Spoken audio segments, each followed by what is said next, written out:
Dipolisikan Luhut, Said Didu akan membangkitkan semangat rakyat melawan rezim Jokowi.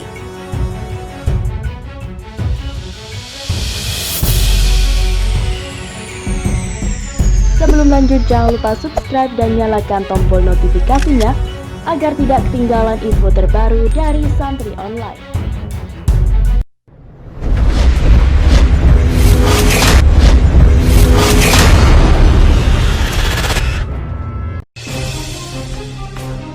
Perkara hukum yang dialami mantan Sekretaris Kementerian BUMN Muhammad Said Didu karena mengkritik Menteri Koordinator Maritim dan Investasi Luhut Binsar Panjaitan menuai pro kontra di mata publik. Dari banyak kalangan yang berpendapat, Direktur Indonesia Future Studies atau Infus, Gede Sriana Yusuf mengatakan dirinya ikut menyoroti langkah Luhut mempolisikan Said Didu. Ia menilai langkah hukum Menko Marves yang kerap disapa LBP ini justru bakal memicu kepedulian masyarakat terhadap Said Didu. Gede Sriana bahkan meyakini apa yang ditakutkan Luhut bakal jadi pemicu perlawanan masyarakat kepada rezim yang berkuasa saat ini. MSD atau Muhammad Said Didu akan jadi martir yang membangkitkan semangat rakyat untuk melawan rezim Jokowi, ujar Gede Sriana kepada kantor berita politik Ermol pada hari Jumat 12 Juni 2020. Gelombang perlawanan menurut Gede Sriana bakal terjadi jika Said Didu benar-benar ditersangkakan oleh kepolisian. Terlepas bagaimana delik hukumnya atau latar belakang Muhammad Said Didu, ini justru ditunggu oleh masyarakat jika MSD atau Said Didu ditangkap, pungkas Gede Sriana. Sementara itu, Asyari Usman mengatakan publik melihat tindakan Luhut Panjaitan ke Said Didu sebagai pamer kekuasaan.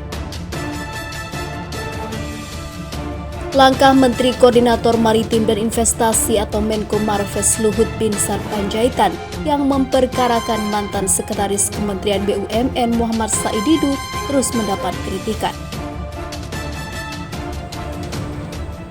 Teranyar, wartawan senior Asyari Usman turut berkomentar terkait perkara ini. Dia melihat kritik dari Said Didu bukan bagian dari pencemaran nama baik. Sebaliknya, justru langkah hukum yang diambil LBP adalah bentuk pamer kekuasaan. Publik menantikan lanjutan perkara ini karena mereka melihat bahwa MSD atau Muhammad Said Didu tidak mencemarkan nama baik LBP. Masyarakat melihat tindakan LBP memperkarakan MSD sebagai langkah pamer kekuasaan, ujar Asyari Usman dalam tulisan opininya yang beredar di media sosial pada hari Jumat 12 Juni 2020. Bahkan lanjutnya LBP memperlihatkan sikap arogansi kekuasaan dengan melaporkan Said Didu dengan perkara pencemaran nama baik. Meskipun di sisi lain pihak LBP mengatakan bahwa langkah yang diambilnya hanya tindakan hukum. Para pakar hukum berpendapat MSD hanya mengkritik pemikiran dan kebijakan publik Luhut Binsar Panjaitan. Tetapi pihak Luhut bersikeras dengan berpendapat mereka bahwa yang dilakukan Said Didu adalah penghinaan, ucap Asyari Usman. Ketegangan antara Said Didu dan Luhut Binsar Panjaitan ini, lanjut Asyari Usman, bukan tidak mungkin akan didaulat publik sebagai pertarungan antara yang kuat melawan yang lemah. Sebab sejak kasus MSD versus LBP mengemuka, publik langsung memposisikan Muhammad Said Didu sebagai orang lemah dan Luhut Binsar Panjaitan sebagai orang kuat. Dari sinilah menggumpal opini publik yang sangat solid berada di belakang MSD, tambahnya. Diketahui dengan garangnya Luhut Binsar Panjaitan yang populer dengan opung LBP menantang debat siapa saja yang tidak setuju dengan melonjaknya utang negara. Tantangan diterima oleh salah seorang dosen senior Universitas Indonesia dan salah seorang anak muda aktivis Senat Mahasiswa. Semula garang, ternyata kemudian jubir Opung LBP meralat bukan menantang debat tapi mau berdiskusi. Tantangan debat yang garang tersebut semula ditanggapi oleh Rizal Ramli di tweet lainnya. Emang dia kredibel di bidang ekonomi, tak usah dilayani. Kira-kira demikian jawaban RR kepada netizen yang komentar di Twitter Rizal Ramli.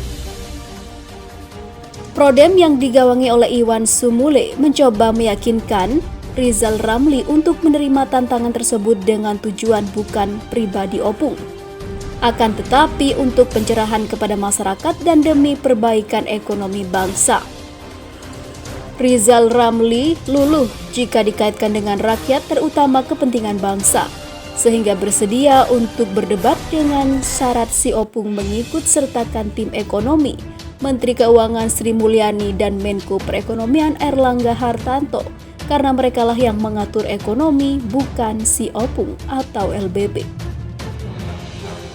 Jalan pikirannya supaya ada perubahan dalam cara berutang secara ugal-ugalan dengan bunga sangat tinggi yang dilakukan oleh Menteri Keuangan. Karena Rizal Ramli, ekonomi lulusan Universitas Boston terkemuka di USA, terbiasa dengan budaya akademi diperdebatkan dengan mencarikan solusi, namun harus ada punishment.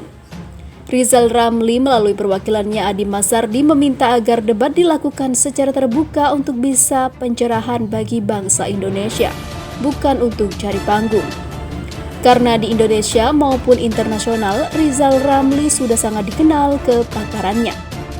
Masyarakat melalui media sosial menyambut debat antara Rizal Ramli dan Opung LBP beserta Menteri Keuangan dan Menko Perekonomian dengan gegap gempita. Semua pemberitaan media dipenuhi oleh keinginan menyaksikan debat tersebut. Namun masyarakat kecewa debat yang dimaksudkan Opung hanyalah dagelan. Diskusi tertutup dengan kursi durasi pendek di kantornya, padahal sang dosen sebelumnya berkeinginan berdebat dengan Menteri Keuangan dan juga Menteri Ekonomi. Rupanya dengan Opung yang bukan bidangnya berdiskusi pun dilayani dengan senang hati oleh sang dosen. Kemudian setelah diskusi tertutup melalui IG-nya Opung, LPB atau Luhut Binsar Panjaitan, yang keluar adalah puji-pujian bahwa sang dosen mengabdi sebagai seorang akademikus seumur hidup. Tidak jelas apa hasil diskusi bisa mempengaruhi rapat kabinet ataupun kiblat ekonominya. Sang dosen juga memuji bahwa tim Opung masih muda, tidak jelas siapa. Mau mendengar, maklum mendengar kuliah dengan serius suatu kebanggaan bagi setiap dosen. Kepada sang dosen Opung memberi janji akan berlanjut sembari nyentil jawaban tantangan RR debat ala tinju, katanya. Malah melalui jubirnya Opung menyatakan bahwa RR menjawab tantangan debat seakan ingin menjatuhkan pemerintah. Semula menantang dengan garang, begitu diadakan secara terbuka dan pola akademik malah ciut, lalu menuduh sahabatnya RR semasa pemerintahan Gus Dur mengarahkan debat ke politik.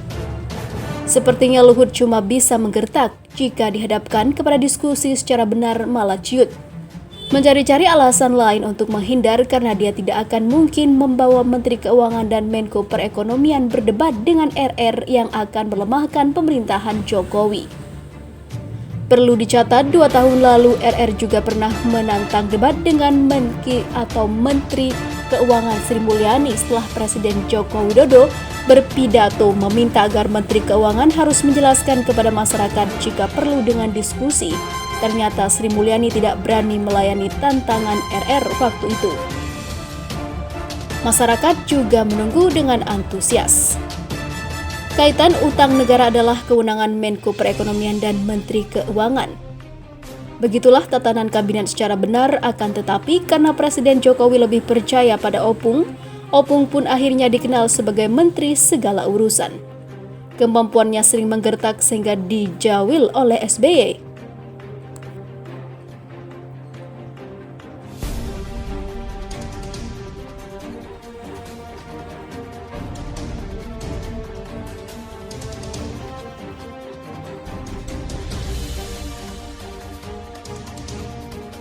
Setelah itu, rupanya LBP mulai menantang debat dan ternyata juga debat hanya sebagai gertakan semata.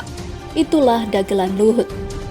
Jika pemerintah merasa benar dibentuk tim Menteri Bidang Perekonomian lalu berkeliling kampus menyerap aspirasi akademik supaya utang tidak menjadi bom waktu buat generasi mendatang.